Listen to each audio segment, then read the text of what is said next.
So we're going to go get started. Thank you guys all for coming to Palestine in Focus, Reports from the Ground. So tonight we'll be hearing from a distinguished panel about how human rights organizations on the ground in Palestine have dealt with and are dealing with these widespread abuses of human dignity.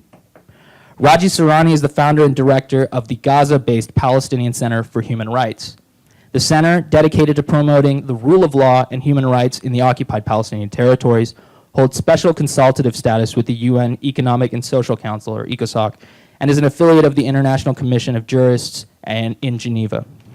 The center conducts documentation and investigations of human rights abuses in Gaza.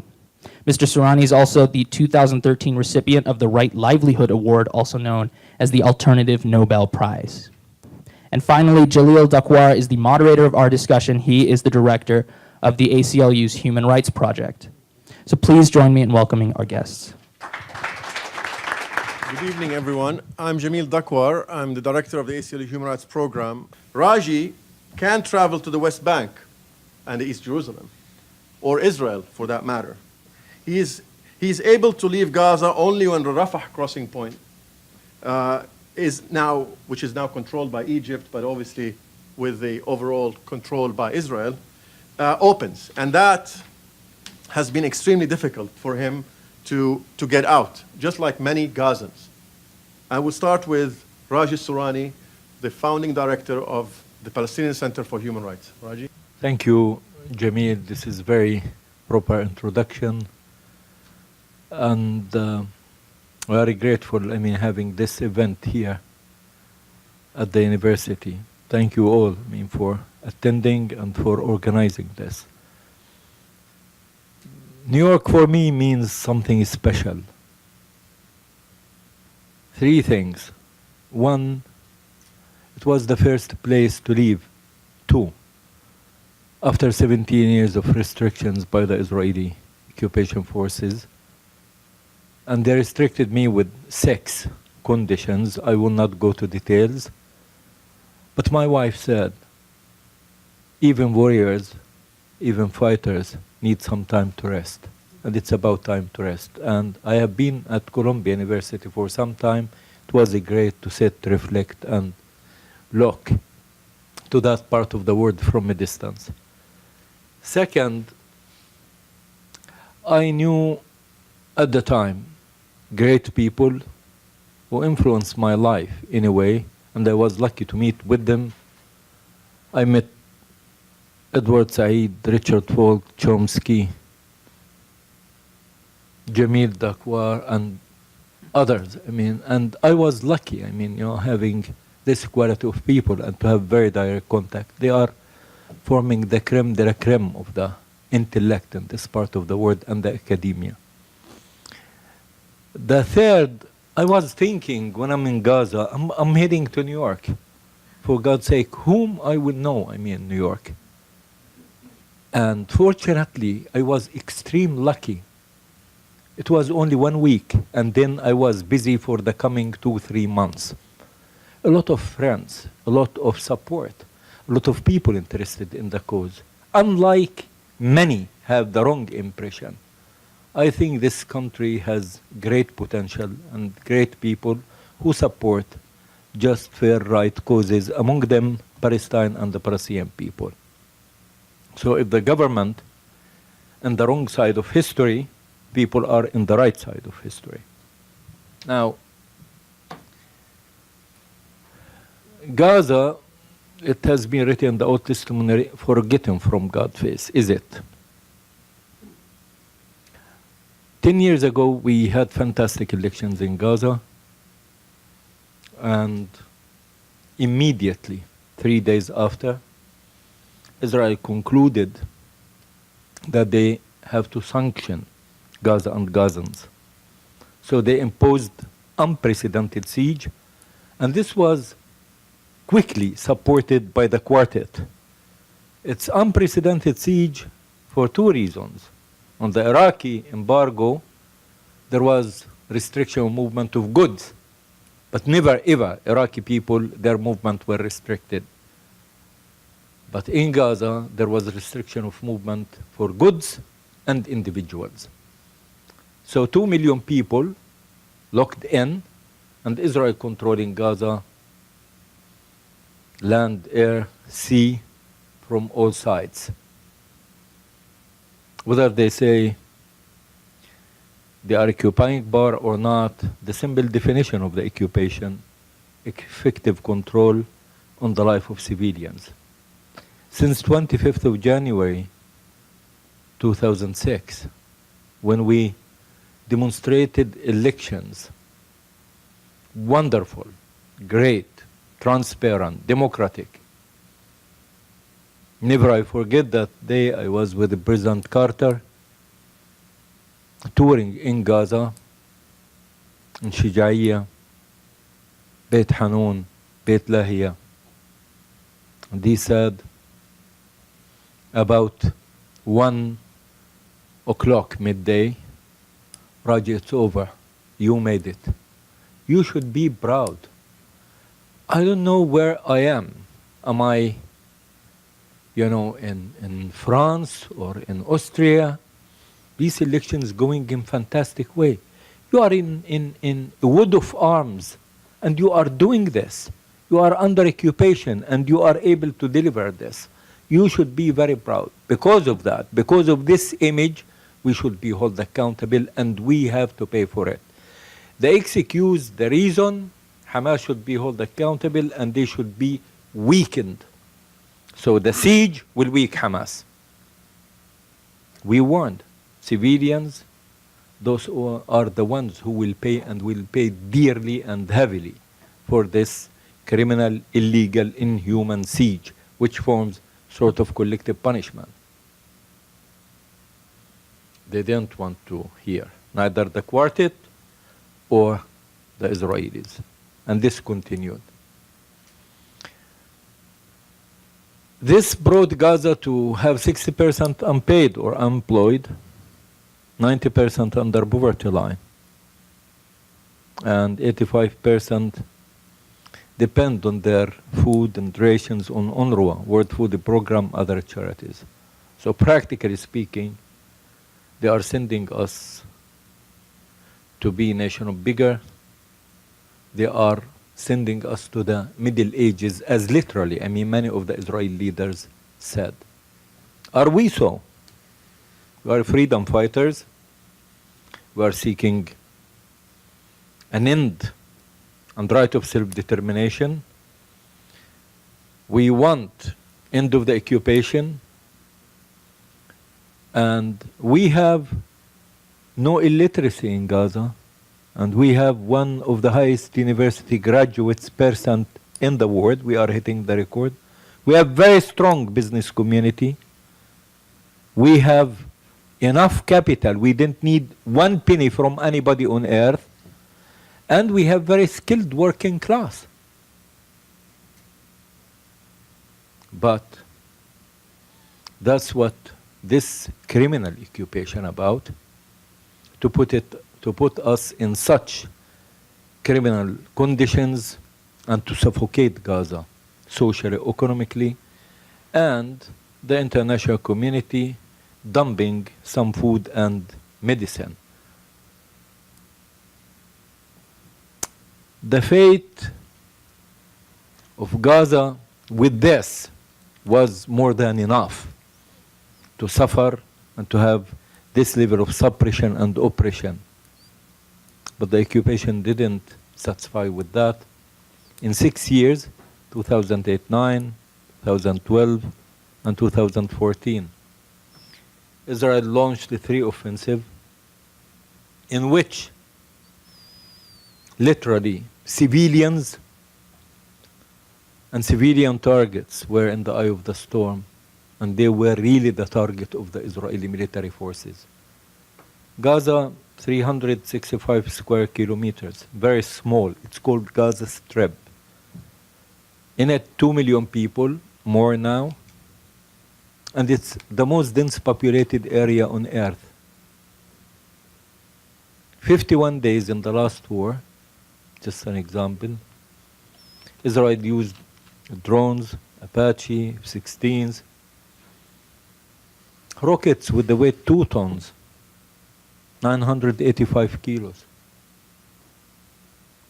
Gunboats, tanks, artillery, land-to-land missiles, indiscriminately. No safe haven, no safe place in Gaza.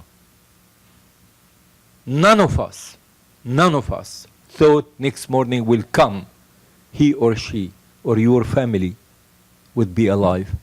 It's your lottery number. Total discriminate, bombing, killing, and there is no exception on that. Deleting entire families, 89 families has been deleted. I mean, people like Najjar family, 29 members, just the time of sunset, iftar of Ramadan, boom, the 29 members deleted. Hello family, 17. Batish, others, name it. And this goes unnoticed. Israel has the right of defending itself.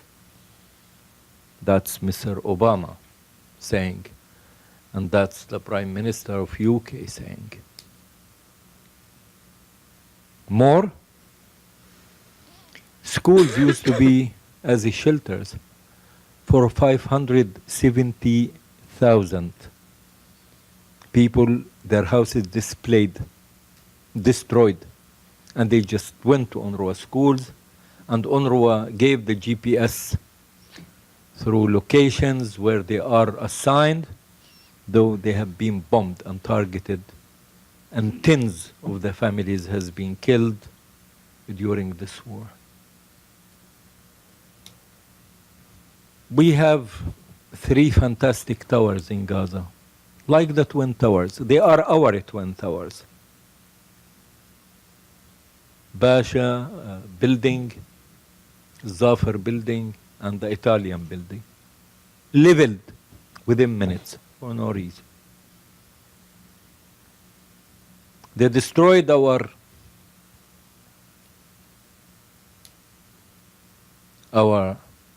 factories. Last 5 days of the war, almost 3,000 factories erased, including those who factories for biscuit, dairies, and they didn't satisfy with that. Even sewage system, pumps, has been destroyed. And according to that, the entire sewage went to the sea. Our power station has been bombed. Name it. I mean, nothing left. Tens of thousands of houses has been destroyed. In some areas like Beit Hanun, Shijaiya, erased. Zanna, erased. Doesn't exist anymore.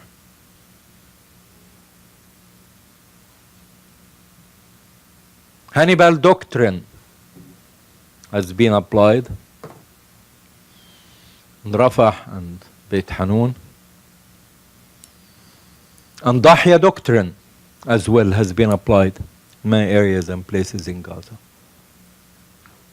We are not, as human rights defenders organizations, are in defense of Hamas or Jihad or Fatah or PFLP. This is not our business. They are a resistance group. They can manage with themselves. They have their rules of engagement. We are talking about entirely civilian people.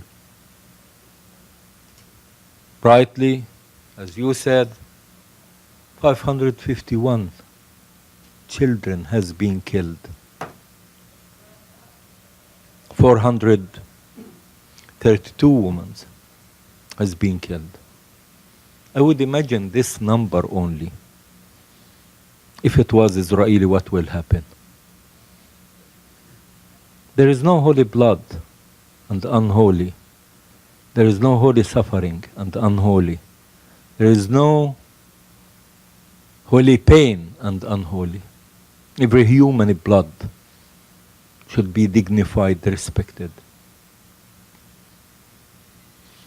We said rule of law should be applicable in that part of the world. That's why we have to represent our victims, and we were doing this work under the bombing, under the killing. And we filed, all these cases, almost 1,100, to the Israeli MAG, Military Attorney General, who legally, should be in charge of investigation any suspicious war crime.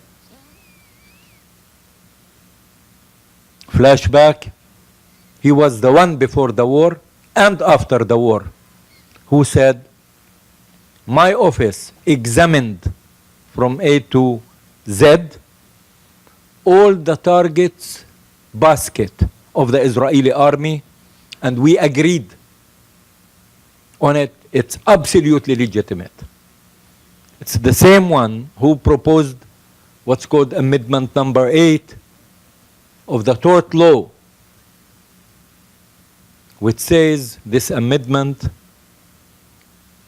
that if the Israeli Prime Minister, Minister of Defense, or commander of one of the areas, middle or southern or northern, declare a state of war, no accountability except on very personal accounts of soldiers or officers. So no accountability. We filed all these cases, though we know in advance what is the result. And after almost 2 years, I can assure you one thing: we achieved zero level results. Of course, we launched very severe campaign against our president and the political leadership during the war to sign, ratify Rome Status. Signed and ratified Rome Status. And we engaged, with this, but due to the pressure mounted by Israel, the oasis of democracy in the Middle East, and due to the pressure mounted by Europe and others, this was delayed, for some time. The war was a real good opportunity for us to do that.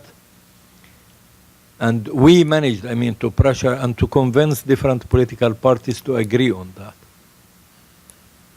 And we proceeded with the ICC, and we engaged Shawan, myself, other colleagues, with the ICC prosecutor.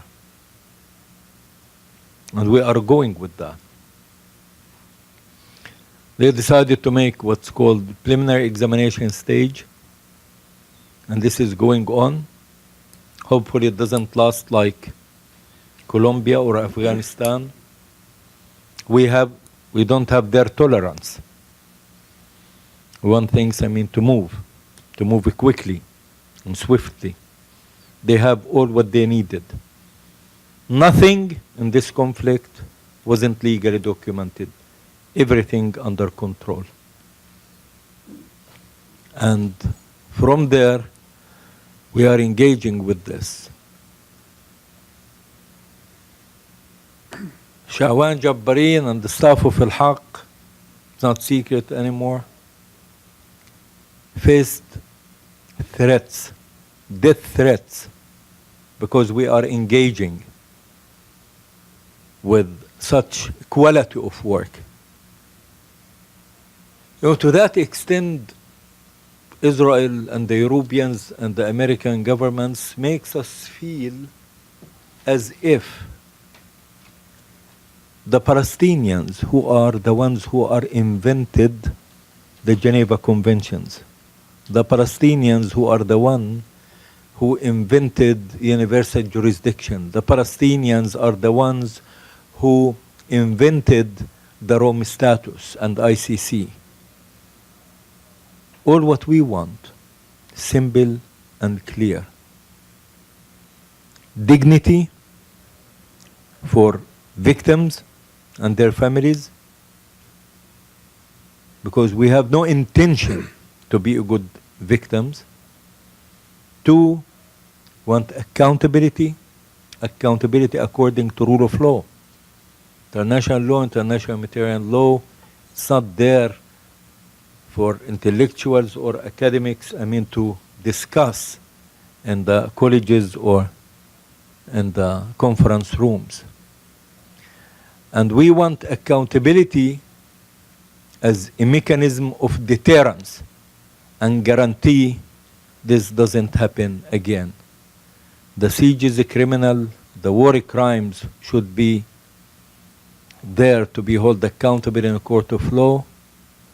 And as representative of victims, we have simply slogan: we have no right to forget or to forgive those who are committing war crimes at the daylight against Palestinian civilians. Thank you.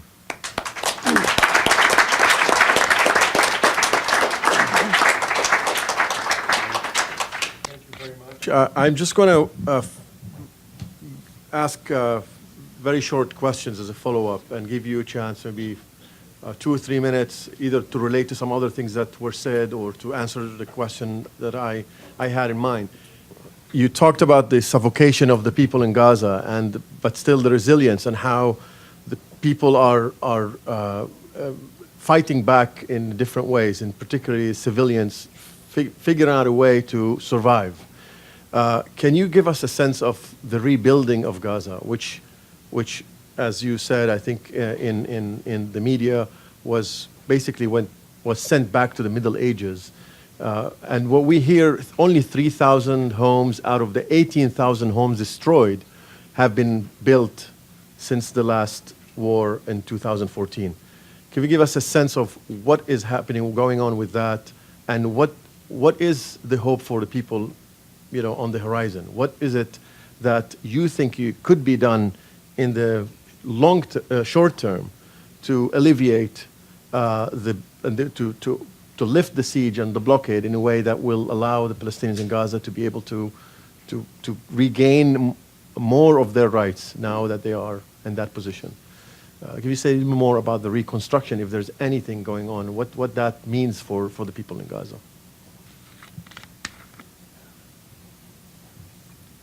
Baroness Ashton, who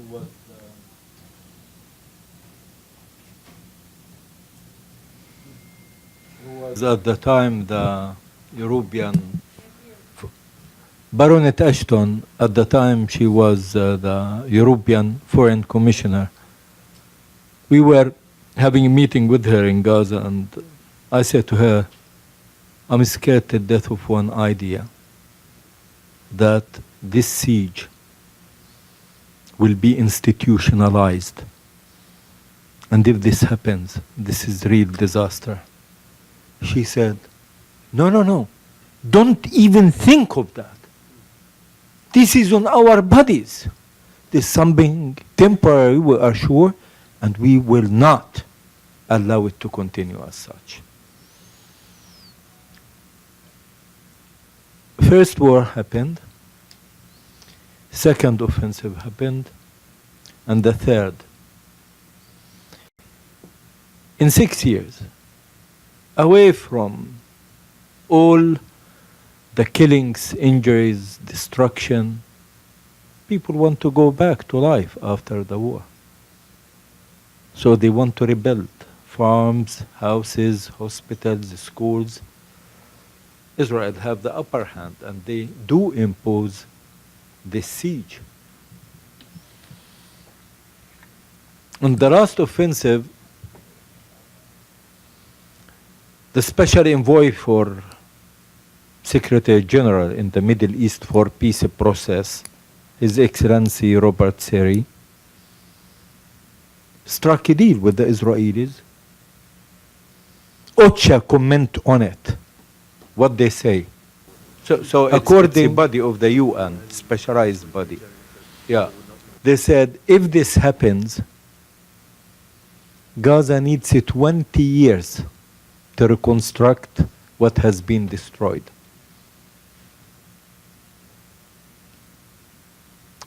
A couple of weeks ago, we were having a conference in Paris about Gaza, and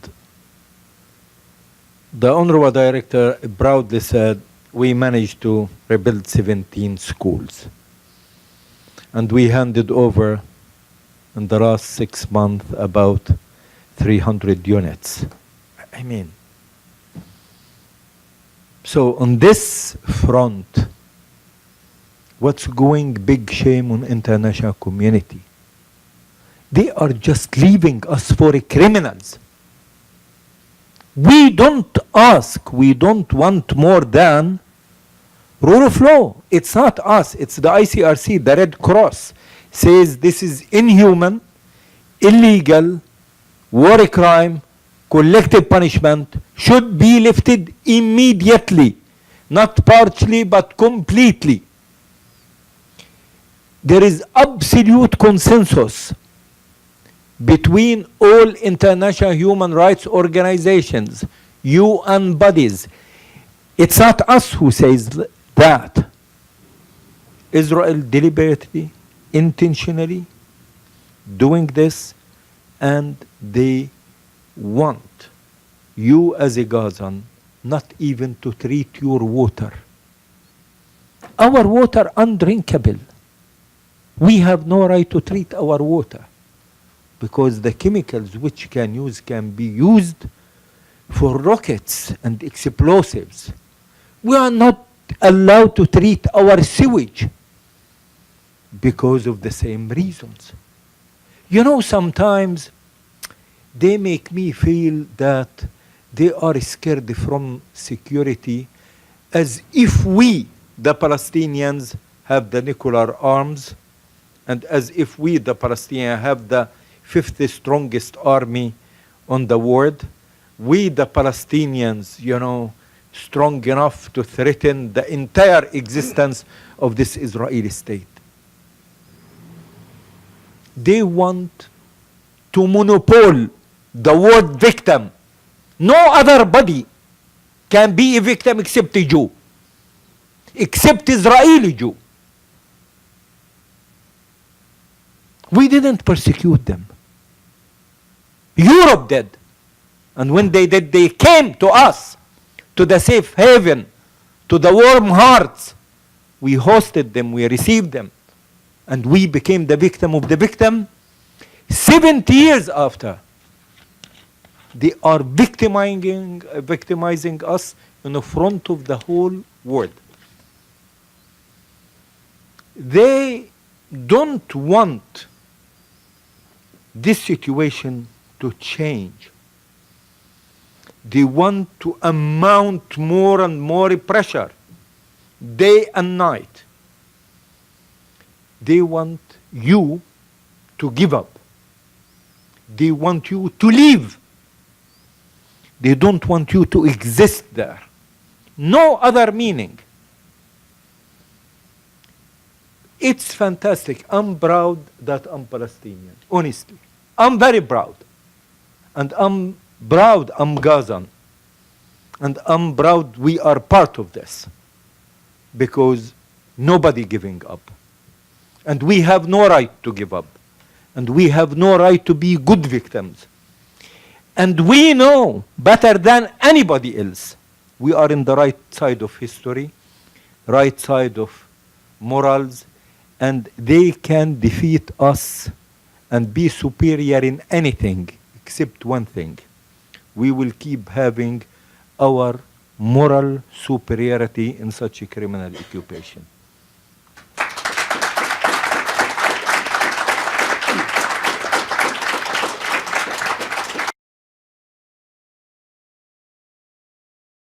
Regarding one and two state solutions.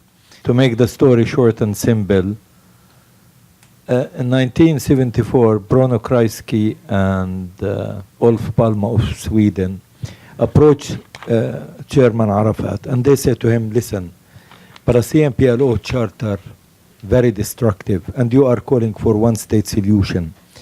And this is interpreted in Israel and the West, that it's a call for destruction of Israel. Are you really intending to destroy the state of Israel?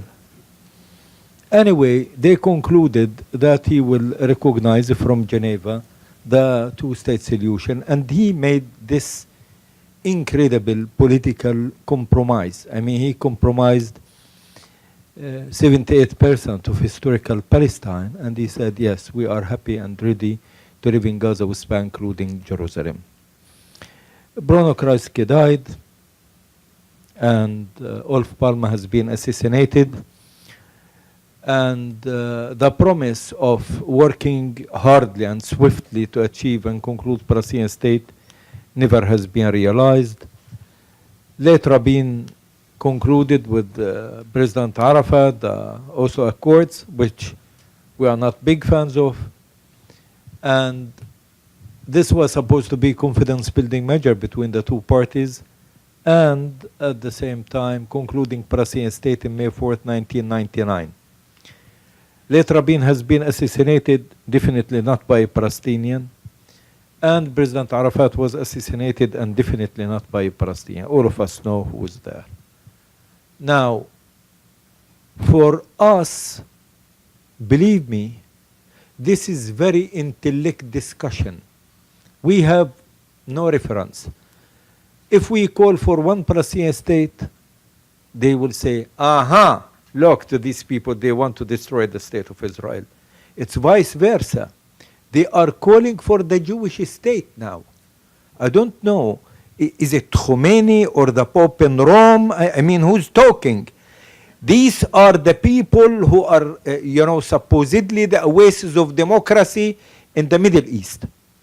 Now, of course, what Netanyahu and his encourage, saying and doing, de facto and de jure, the fait accompli policy, no two-state solution. Now, for us, if they want one-state solution, we are happy and ready. If they want two-state solution, we are happy and ready. We are the stones of the valley. We know no power on earth will take us from there. And we know that we will be there as we have been since ever. We will continue there forever. But Israel should decide what they want. We know what we want. They don't know what they want.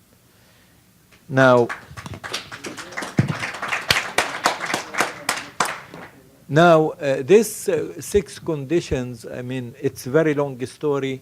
Now I'm blacklisted in the US and I come with a special waiver. I mean, just, okay? But in 1990, a group of Columbia professors invited me as a way to come to Columbia at the time, to join a course for young lawyers at Columbia Law School. So they worked very hard, and they get me out. And in Gaza, I was summoned.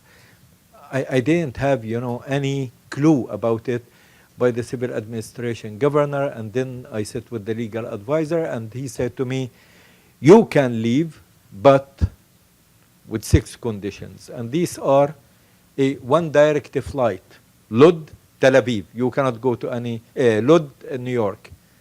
And the second, you are restricted to New York City. You are not allowed to be in touch with any PLO, or any affiliate organizations with the PLO. You are not allowed to be in any public meetings or media or press or lectures, whatever. You are not allowed to be in any connection with any organizations anti-Israel, Zionism, or Judaism at all. I really didn't want to leave. I mean, but as I said to you, I'm happy, I'm working, I adjust myself, I leave the mathematics and the chemistry of Gaza. But really, we were tired, me and my wife. I has been imprisoned, like 6 consecutive times. My house, almost in weekly by weekly basis, raided my office, etc., harassment, summoning, admits. Amir, I am so part of that. Anyway, in the end of the day, you need a break. And she said, New York, little bit better than Gaza. So let us, live there and to have some oxygen. Because it's a long way to go. So under these conditions, we came to New York. We unfortunately don't have more time for questions, but I want to give Raji and Shawan the last word, briefly to conclude, and then by that we will conclude our event. Raji? To be open and very transparent and very frank, Palestinians always has been the victims of the Israelis. But the problem in the Israeli left, they always insist to think how we have to think and behave. And this is big wrong.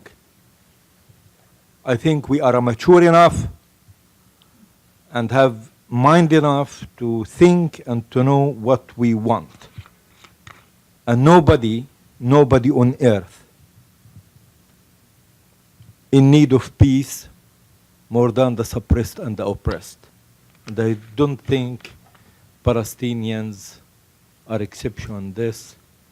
They are so passionate for peace, but we will have no right to give up. This is one. Second, everyone should know we are entitled for something called self-determination. It's our right and our obligation. We have the right to resist the occupation by all ways and means. We have no right to be good victim. Last 3 wars, people like myself, because we are aging, we felt shame because we were sitting home.